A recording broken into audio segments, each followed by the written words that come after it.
নির্বাচনটা সম্পন্ন করে ফেলতে পারবো। তো এটা একটা বড় চ্যালেঞ্জ, বুঝতেই পারছেন 35 বছর ধরে এটা চলেনি, নিশ্চয়ই এটা চালানোটা খুব সহজ ছিল না বলেই চলেনি। কিন্তু আমরা এখন সবাই মিলে আমাদের আন্তরিকতা, শ্রম, মেধা এই সব কিছু সমন্বয়ে আমরা একটা সুন্দর পরিবেশে এই রাষ্ট্র নির্বাচনটা করতে চাই। আমি এটুকু আপনাদেরকে বলতে পারি যে এটা আমরা যে পর্যায়ে এসেছি এটা আসাটা খুব সহজ ছিল না। বিভিন্ন ধরনের দাবি দেওয়া, নানান ধরনের প্রতিবন্ধকতা এগুলো ছিল। তো আল্লাহর রহমতে আমরা সেগুলো অতিক্রম করে এত দূর চলে এসেছি এবং বাকিটুকু আমি আশা করি যে আমাদের ছাত্রছাত্রী, আমাদের শিক্ষক মণ্ডলী, আমাদের কর্মচারী কর্মকর্তাবৃন্দ এবং সাংবাদিক যারা আছেন সবাই মিলে যদি আমরা চেষ্টা করি বাকিটাও সুন্দর করে হবে ইনশাআল্লাহ।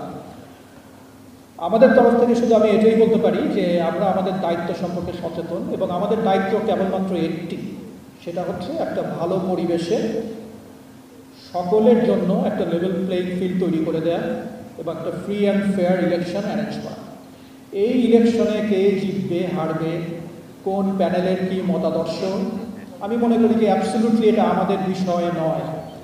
কে কিভাবে ভাবছে, কে কিভাবে ভাবছে না, কার সাথে কোন দলের সংশ্লিষ্টতা আছে, আমাদের তরফ থেকে এই সমস্ত ফ্যাক্টরগুলোর আসলে কোনো রকমের গুরুত্ব নেই। আমরা শুধু চাই আমাদের ছাত্রছাত্রীরা যেন নির্ভয়ে তাদের মনের যে ইচ্ছা, যে আকাঙ্ক্ষা, সেটা যেন নির্ভয়ে এবং একটা সুন্দর পরিবেশে তারা যেন তাদের ভোটটা দিতে পারে।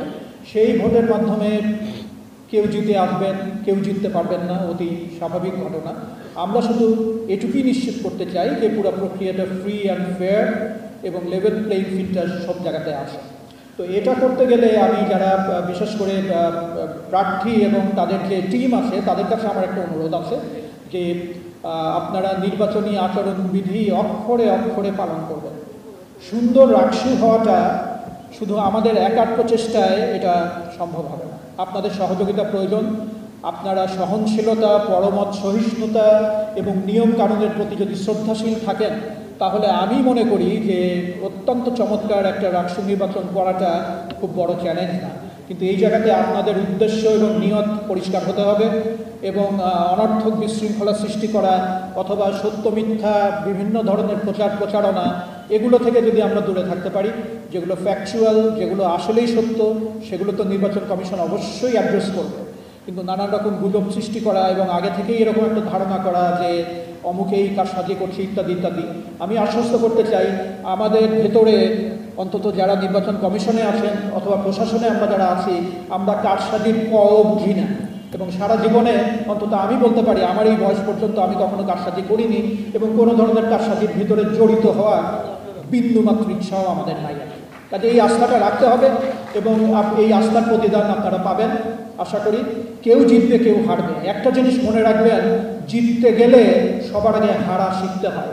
আনফর্চুনেটলি আমি যেটা দেখতে পাচ্ছি আমরা হারাই শিখি। গ্রেসফুলি হারা বলে যে একটা জিনিস আছে, এই জিনিসটা আমাদের সাইকের ভিতরে আসেনি। আমি তো জানি যে এই নির্বাচনে সবাই জিতবেন না, যিনি হেরে গেলেন তিনি এটা ওটা বলে একটা পরিবেশটাকে নষ্ট করে ফেলার যে একটা জাতীয় প্রবণতা, এটা শুধু ছাত্রদের ব্যাপার না, এটা সেই বুড়ো থেকে শুরু করে একেবারে অপ্রাপ্ত বয়স্ক সবার ভিতরেই আছে। হেরে গেলেই এটা সেটা যুক্তিগ্রাহ্য এবং আমলযোগ্য অভিযোগ থাকলে অবশ্যই করবে এবং সেই অভিযোগের সুরাহা করার দায়িত্ব নির্বাচন কমিশন। কিন্তু হারলেই খেলা ভালো হয়নি এই অ্যাটিচিউডের চেয়ে বাজে অ্যাটিচিউডের দুনিয়াতে দুইটা নাই। আমি আশা করব যে আমাদের ছাত্রছাত্রীদের ভিতরে এই স্পিরিটটা আসবে। আপনি সবাই জানেন নির্বাচন কেমন হয়েছে, আপনি যাই বলেন না কেন, আমার 30,000 ছাত্রছাত্রী তারা কিন্তু দেখছে যে আসলে ইলেকশনটা কেমন হচ্ছে বা কেমন হবে, তাদের একটা পারসেপশন আছে। সেই পারসেপশনকে যখন আপনি শ্রদ্ধা জানাতে পারবেন না, আপনার আসলে নেতা হওয়ার আর কোনো আশা নাই।